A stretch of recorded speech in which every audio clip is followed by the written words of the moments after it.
Imagine walking through a busy market and spotting a Rolex watch for a fraction of its usual price. It looks shiny and luxurious, almost too good to be true. In all likelihood, it is too good to be true. You may have just encountered a fake luxury watch, one of millions circulating around the world. Fake watches have become so common that experts estimate between 30 and 50 million counterfeit watches enter the market each year. To put that in perspective, that number far exceeds the annual production of real Rolex watches, meaning that there are probably more fake Rolexes on people's wrists than actual real ones. It's a starting thought that when you see someone wearing a Rolex, statistically, it's more likely a fake than the real deal. But what are fake luxury watches? A fake luxury watch, also called a counterfeit watch, is a watch that illegally copies the design and brand name of an authentic luxury watch. In simple terms, it's a phony version of a high-end timepiece. The watch is made to look like a famous brand such as Rolex or Audemars Piguet, even though it wasn't made by that brand. It will often have the logo and name of the real brand, which is why it's illegal. The counterfeiters, the people who make the fakes, use the brand's trademark without permission, trying to trick buyers into thinking they're getting the real thing. It's very important to note that not every lookalike watch is a counterfeit. There are also homage watches, which imitate the style of a famous watch but do not use the brand's name or logo. Homage watches are legal, and they might resemble a Rolex Submariner in design, for example, but they will have a different brand name on the dial. The key difference is that the counterfeit watches misuse trademarks, whereas homage watches just copy the look. In the luxury watch world, design alone isn't protected by strong copyright. So making a watch that looks like a Rolex isn't against the law as long as you don't pretend it is a Rolex. Fake luxury watches cross that line by putting the fake brand name on the product, packaging, or paperwork, fully trying to pass off as the real deal. And in this fake watch market, the fakes can range from obvious knockoffs to nearly perfect clones. They often copy watches from the most famous brands and the ones that people actually recognize. For example, Rolex is one of the most commonly counterfeited brands in the world. You'll also find fake Audemars Piguet, especially the popular Royal Oak model. You'll find fake Patek Philippe like the Nautilus, fake Richard Mille, and many more. In fact, any luxury watch brand with a big name or iconic model is likely to have fakes out there. High-end watches such as Rolex, Patek Philippe, and Richard Mille are frequently copied and sold on city streets or online. Even mid-range brands and inexpensive watches aren't safe. As technology improved, counterfeiters also started copying cheaper quartz watches and popular digital watches in large numbers. However, the focus of fake luxury watchmakers is usually on the prestigious, pricey models that people actually desire but might not be able to afford. A fake watch gives the legitimate of luxury without having to spend a huge paycheck. Although the only problem with the fake watch is that there is no resale value. If you try to sell it and not scam someone, you will not get any money for it, compared to a real watch which actually has a real market value. But as we know, fake luxury watches, they are not a new phenomenon. In fact, people have been making imitation watches for centuries. As early as the 1700s, watchmakers were complaining about knockoffs. In the 18th century, Britain was famous for its quality clocks and watches, and imitators in other countries started forging British watchmakers' names on lower quality watches to cash in on their prestige. By the mid-1700s, workshops in places like Augsburg, Germany, and small Swiss towns were producing watches falsely signed with the names of well-known English makers. In some cases, they even invented fake English-sounding names like Samson or Simpton to trick buyers. A famous Swiss watchmaker, Breguet, who made luxury watches in the late 1700s and early 1800s, also became a frequent target for forgers. So the idea of copying a famous name on a watch goes way back.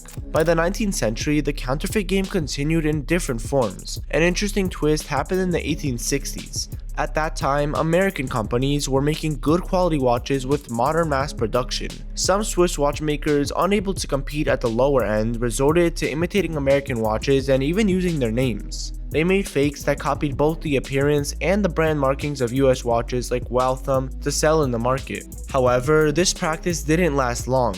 By the early 1870s, the Swiss gave up trying to beat Americans in cheap watches and instead focused on producing genuine high-end watches. If we take a quick fast forward to the 20th century, fake watches were still around wherever there was demand for any luxury watch. And after World War II, as soldiers and travelers moved around the globe, a market for knockoff souvenirs grew. But it was in the late 20th centuries, around the 1970s to 90s, that counterfeit luxury watches really became a big business. One hotspot was New York City's Canal Street. Famous for its stands selling fake designer goods, by the 1980s, Canal Street had an open market for counterfeit watches and other items, catering especially to tourists. It wasn't hidden in back alleys, and you could walk down the street and find vendors with Rolex watches laid out for sale. An infamous example from this era is David Thye, the leader of a gang called Born to Kill, who ran a huge fake watch operation on Canal Street. In 1988 alone, his counterfeit Rolex sales earned at least $13 million for the gang. That's just 1 year and one operation, showing how lucrative the fake watch trade could be. By the 1990s and 2000s, the counterfeit watch business went global with the rise of the internet. Sellers began reaching customers through early websites and spam emails, and in the 1990s, people might find emails or shady websites offering Rolex replicas for cheap. Major online marketplaces also struggle with the issue. For a time, sites like eBay had many listings for fake watches until they increased enforcement to take them down.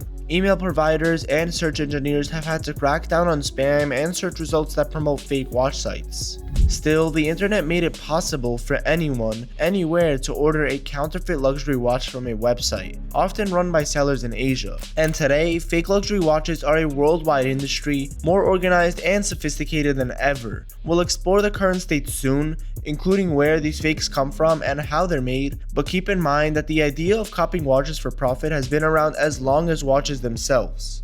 From 18th century pocket watch forgeries to 21st century super clone Rolexes, it's been a cat and mouse game between counterfeiters and the real watchmakers for many generations.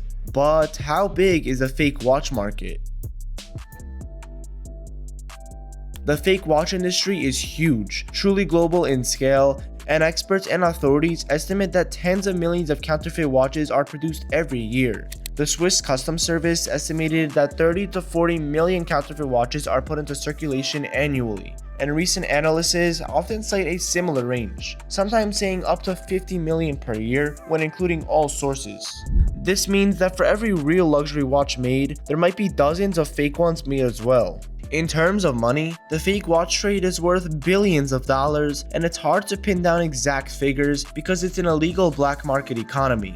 However, one estimate by the Federation of the Swiss Watch Industry in 2012 put the sales of counterfeit Swiss watches at around $1 billion per year, and that was just Swiss branded fakes over a decade ago.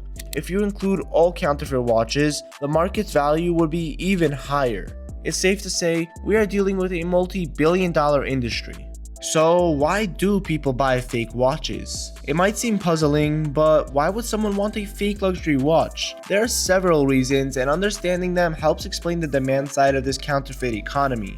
For mostly everyone, the main reason is money. Real luxury watches from brands like Rolex, Audemars Piguet, or Patek Philippe can cost anywhere from thousands to tens of thousands of dollars, sometimes even more. Not everyone can afford that. A fake, on the other hand, might cost a tiny fraction of the genuine price. People buy fakes because they want the look of the wealth and luxury without the high cost. It's a shortcut to the status a luxury watch signals. For say, with $100, someone can wear what looks like a $10,000 watch, at least to most people.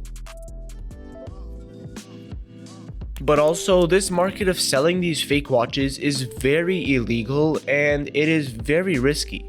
Because if someone is caught making or selling fake watches, they can face serious legal action. In the United States, for example, federal law makes it a crime to traffic in counterfeit goods. Penalties can include heavy fines and imprisonment, especially if it's a large operation. Similar laws exist in Europe and elsewhere, and big busts have occurred where law enforcement raids factories or warehouses and seizes thousands of fake watches, arresting the people involved, and these are treated as crimes of fraud and trademark infringement.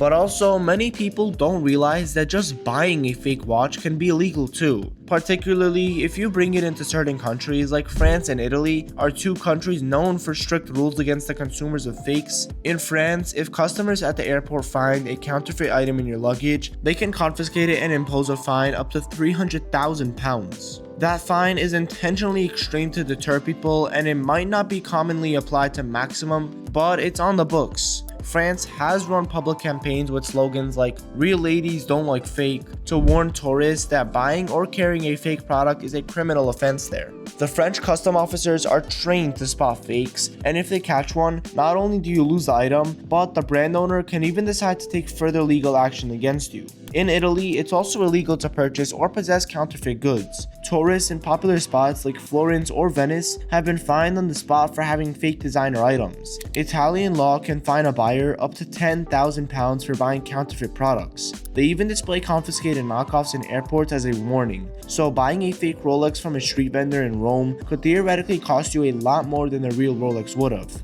And in the United States, technically, federal law goes after sellers, not buyers. Owning a fake watch for personal use isn't explicitly a crime under federal law. However, if you try to import it and customs find it, they will seize it and send you a notice. Usually, first time they may not fine you, but repeat offenders could get fines. And if you try to resell it, or if it's a large quantity, then you'd be in legal trouble.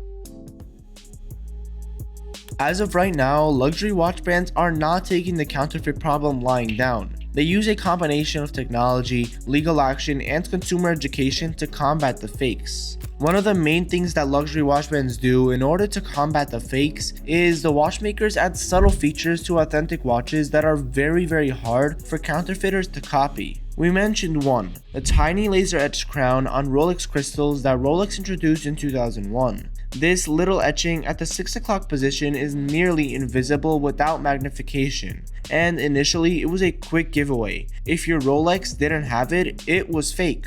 Now, good fakes include something similar, but often not as perfectly done. Other examples include holograms or specific engravings on parts of the watch, unique serial numbers, or proprietary screws that are hard to replicate, and some brands have started using microprinting or UV visible markers on dials or movements that only show up under certain light or magnification, which counterfeiters might overlook. But if you want to buy a real luxury watch and you don't want to get scammed, there are 3 key things to look out for. The first is make sure the watch comes with a box and card. Make sure the serial number on the card matches with the serial number on the watch. Second, go to an authorized dealer that specializes in that brand and ask them if it's real. They'll probably know. And third and finally, after every resolution, if you're still not 100% sure, go to a professional watchmaker and ask him to check the movement for you, as fake luxury watches will not have the exact same movement or good enough movement in order to replicate the real watches. And I really hope you learned a lot and enjoyed the video, and if you did, don't forget to drop a like and subscribe if you haven't already. YouTube really thinks you're gonna like the video that's gonna pop up, so trust me, click on it. Thank you for watching and have a great rest of your day. I'll see you in the next one.